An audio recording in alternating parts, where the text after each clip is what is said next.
Evergrande is following Anbang and HNA into kind of a government administered restructuring.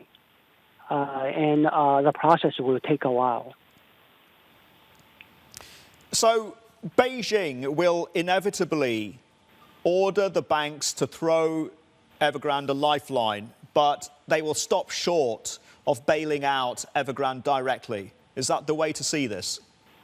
Yeah, I think that the playbook is quite similar to Chapter 11 in the United States.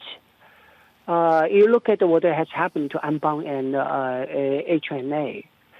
Basically, that service stops, but the creditors could not seize assets and liquidate.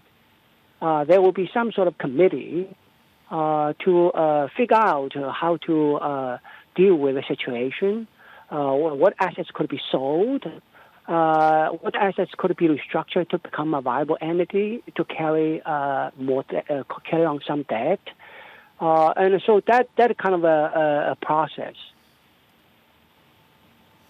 Andy Martin here. Great to talk to you. It's been a long time. So in the contagion effect, even if it is sort of contained within the Chinese sphere, we have to talk about that, right? Because the spillover, I'm looking at some numbers here.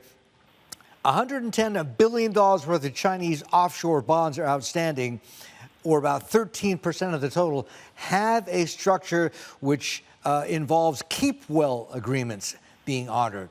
Now, this is, literally the financial equivalent of, look, we'll shake hands on it, and it's a gentleman's agreement. It doesn't actually mean they have to pay up. How risky is that? If Evergrande ends up sort of infecting the rest of China's dollar paper. Yeah, I think that's where the contagion could be. Onshore, the government has control, but offshore, it's hard. And in the case of HNA, I think that the creditors follow the process. Offshore creditors follow the process.